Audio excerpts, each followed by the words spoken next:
Da-da. Really? Da-da-da-da?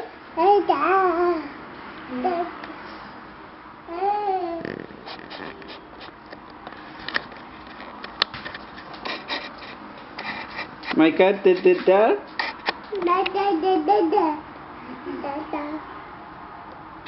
What else do you need to say?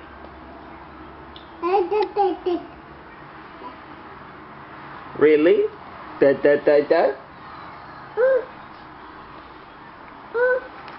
So today I bring you this video on an update on the family. And so far, like, we've been doing blood tests after blood tests after blood tests. Like, I did like 2 blood tests so far. I'm starting to feel better with all these issues. I went back to the introduction of the GAPS diet because fruits and other stuff weren't agreeing to my body so fast. So I had to slow down on the way I eat. And so right now I'm just eating chicken and vegetables and also like broth that I make with it. And not just chicken, but like meat, any kind of meat I could eat.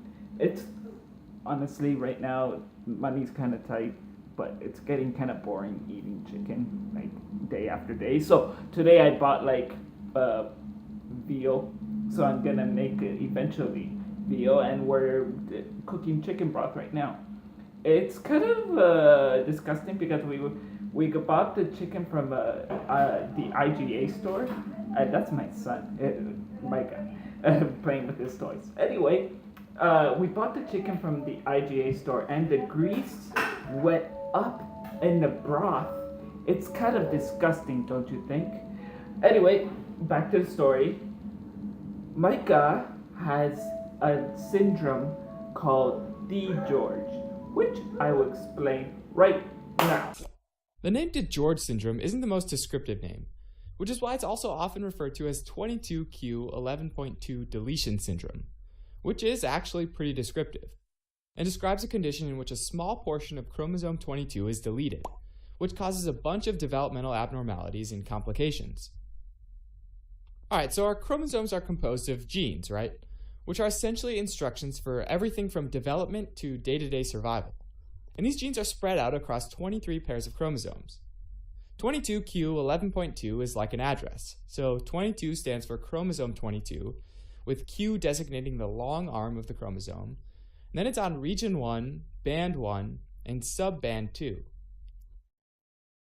This portion of DNA, 22q11.2, spans about 30 genes and 1.5 to 3 million base pairs, which classifies it as a microdeletion, since it's less than 5 million base pairs.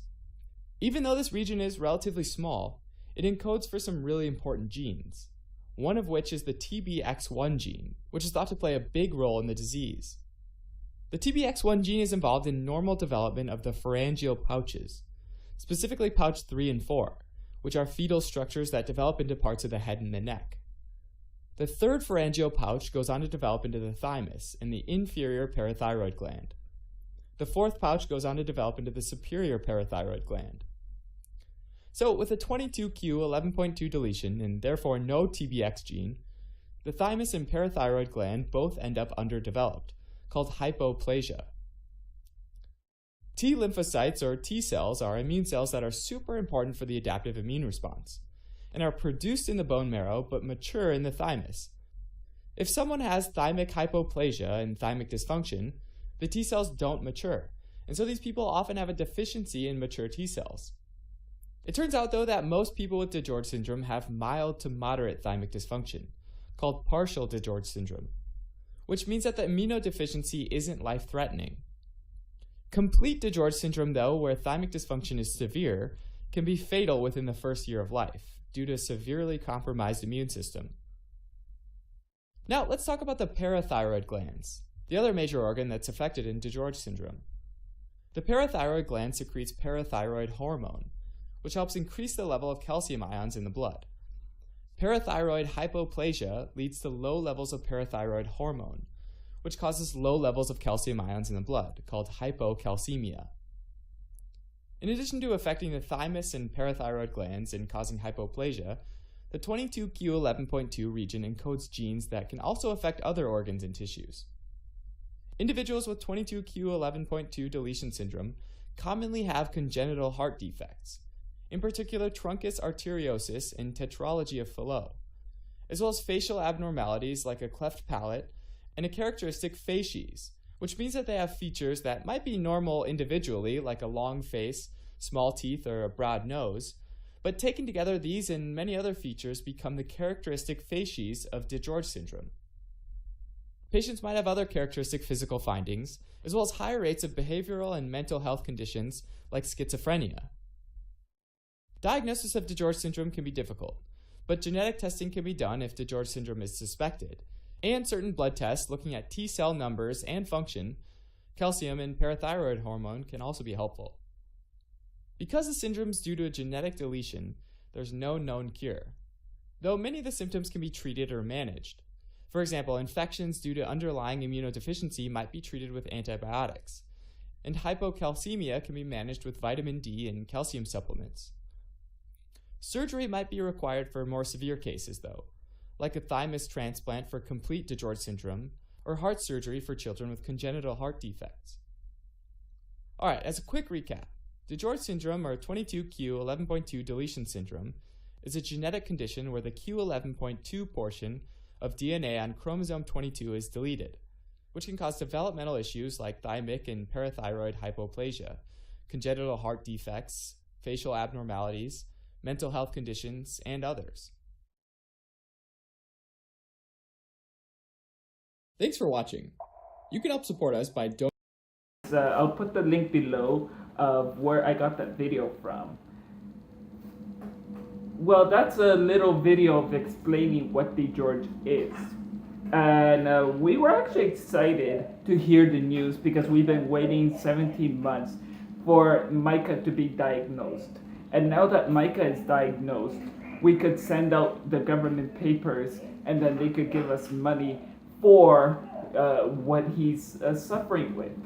And digeorge actually started off with a guy called digeorge. I think so. That's what my wife said. And yeah, the doctors are really happy that he's going number 2 every single day. He wasn't doing before when we weren't feeding him. And right now he's eating squash and apples and mixed together. And he's enjoying it, and he keeps asking for more and more and more. And yeah. So I'm very happy with the results. Yeah, that's it. And for me, with this gap side, my face is clearing up. My psoriasis is like going crazy and it's trying to get out of my system. And there's something called P-toxin. It's where your body's trying to flush out everything that you have. It's trying to flush out everything. And it's been nuts for me to be dealing with that because sometimes I go to the washroom like 5 times in one morning. Yeah. And no, trust me, it's P-toxin. It's related to this GAPS diet. And we actually looked it up.